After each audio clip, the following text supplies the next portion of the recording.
밤이 깊었습니다. 창밖으로는 바람 한 점 없는데 촛불만이 사관의 손끝을 비추고 있었습니다. 그는 지금 이 순간에도 붓을 멈추지 않습니다. 왕이 기침을 했다. 왕이 침묵했다. 왕이 찻잔을 들었다. 단 한 글자도 빠뜨릴 수 없었습니다. 그것이 승정원일기였습니다. 조선 왕조 270여 년. 사관들이 매일 기록한 이 장부는 총 3243책에 달합니다. 유네스코가 세계기록유산으로 지정한 인류 역사상 가장 방대한 왕실 일기입니다. 왕의 숨소리까지 적어야 했던 사람들. 그들은 어떤 날은 먹을 갈면서 눈물을 참아야 했습니다. 그런데 어느 날 이 방대한 기록 중 100여 권이 통째로 사라졌습니다. 전쟁도 아니었습니다. 화재도 아니었습니다. 물로 씻어냈습니다. 누군가가 명령했고 누군가는 눈물로 그것을 지웠습니다. 그 명령을 내린 사람은 바로 왕이었습니다. 1694년 한 아이가 태어났습니다. 어머니는 왕비가 아니었습니다. 무술이었습니다. 궁중에서 물을 깃고 청소를 하던 가장 낮은 신분의 여인. 그 아이는 훗날 조선의 21대 왕 영조가 됩니다. 하지만 왕이 된 후에도 그 나귀는 지워지지 않았습니다. 신하들은 대놓고 말하진 않았지만 조정에는 늘 그 말이 떠돌았습니다. 무수리의 아들. 거기에 더 무거운 의혹이 있었습니다. 영조의 형이자 전왕인 경종은 재위 4년 만에 갑자기 죽었습니다.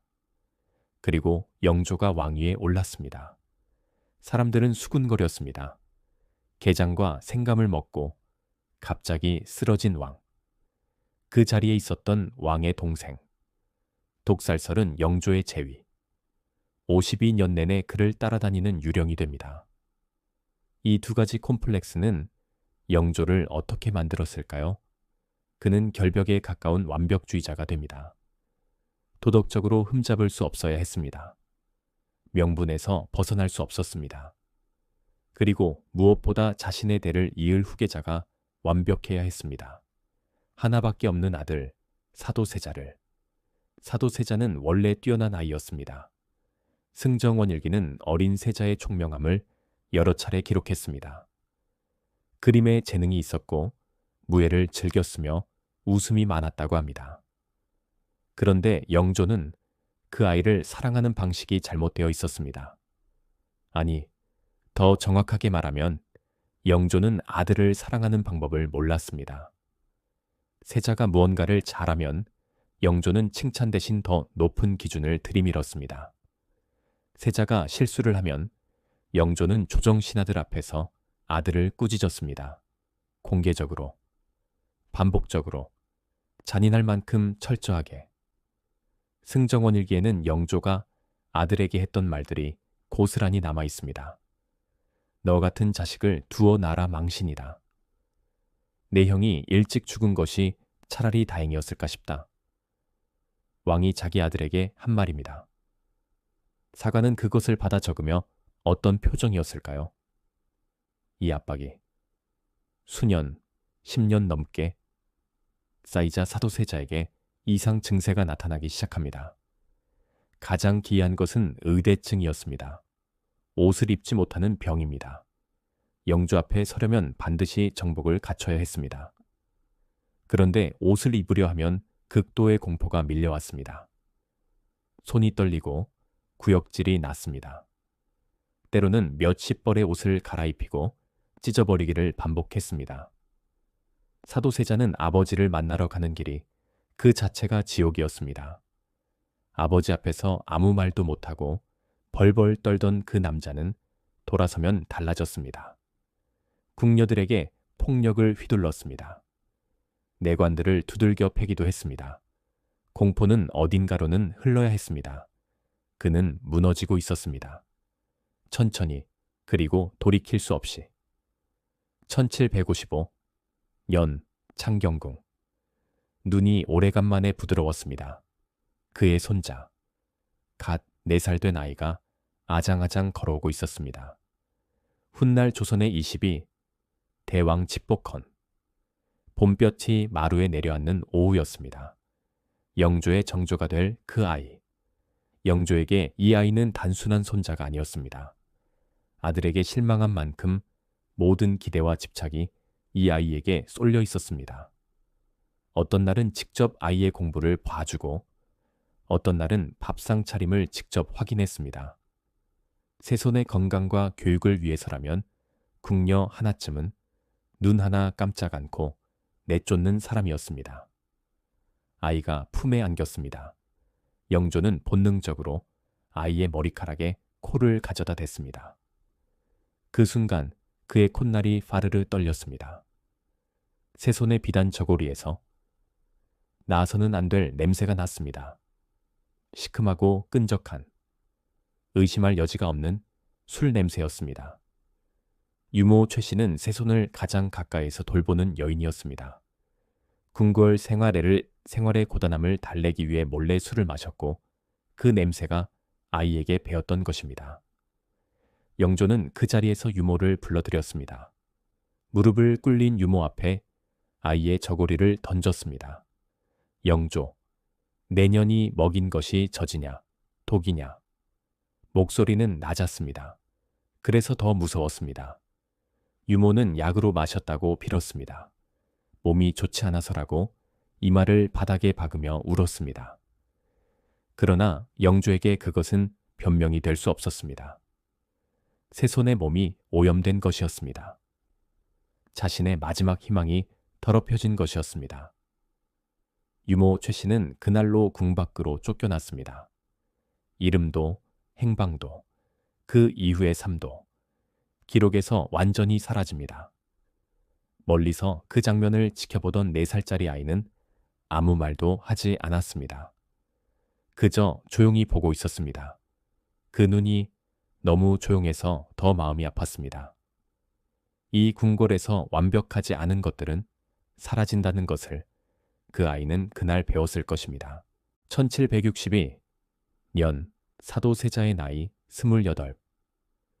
이해 봄부터 궁궐의 공기가 달라졌습니다. 사도세자의 행동은 점점 예측 불가능해졌습니다. 승정 원일기와 의 기록을 보면 이 시기 세자는 사람을 죽이기도 했습니다. 내관 한 명의 목을 베고 그 머리를 들고 다녔다는 기록이 있습니다. 비통한 일이지만 그것은 정신이 무너진 한 인간의 발악이었습니다. 영조의 후궁 그리고 세자의 측근들이 영조에게 세자의 비행을 고했습니다. 일부는 정치적 이유로, 일부는 진심으로 두려워서. 어떤 이유였든 영조의 귀에 들어간 것은 한 가지였습니다. 세자가 미쳤다. 영조는 긴 시간 침묵했습니다. 52년 재위 중 가장 길었던 침묵 중 하나였을 것입니다. 그리고 1762년 윤 5월 그는 결단을 내립니다. 창경궁 휘령전 마당에 커다란 뒤주 하나가 옮겨집니다. 뒤주는 쌀이나 곡식을 보관하는 나무 궤짝입니다. 그 거칠고 투박한 나무 궤짝이 이날은 다른 용도로 쓰였습니다. 1762년 윤 5월 13일 하늘은 잔인할 만큼 맑았습니다. 뙤약볕이 휘령전 마당을 달구는 한낮이었습니다. 영조가 마당으로 나왔습니다. 그 눈에 슬픔이 없었는지는 알 수 없습니다. 다만 기록은 말합니다. 왕의 목소리는 흔들리지 않았다고. 사도세자가 아버지 앞에 섰습니다. 그는 이미 알고 있었을 것입니다. 평생 아버지의 뜻에 거스를 수 없었던 그 남자는 마지막 순간에도 그랬습니다.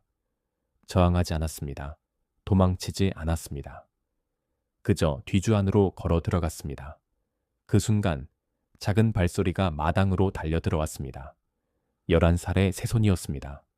아이는 할아버지의 바짓가랑이를 두 손으로 붙잡았습니다. 새손, 전하. 소손이 더 열심히 하겠나이다. 아바마마를 살려만 주옵소서.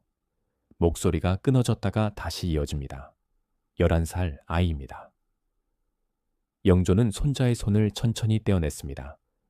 영조, 새손은 물러가라. 이것은 나라를 위한 결단이다. 낮고 단호하게, 흔들림이 없었습니다. 승정 원일기의 사관들은 이 장면을 기록했습니다. 감정을 적지 않았습니다. 사관은 감정을 기록하지 않습니다. 다만 이날 기록의 글씨가 유독 흔들려 있었다고 전해집니다. 뒤주 뚜껑이 닫혔습니다. 못질 소리가 궁궐에 울려 퍼졌습니다. 1번, 2번, 3번. 그것으로 끝이었습니다. 첫째 날, 뒤주 안에서 소리가 났습니다. 발로 차는 소리, 나무가 울리는 소리. 둘째 날, 물을 달라는 소리가 났습니다. 셋째 날에도, 넷째 날에도. 영조는 휘령전 근방에 접근하는 모든 자를 처벌하라고 명했습니다.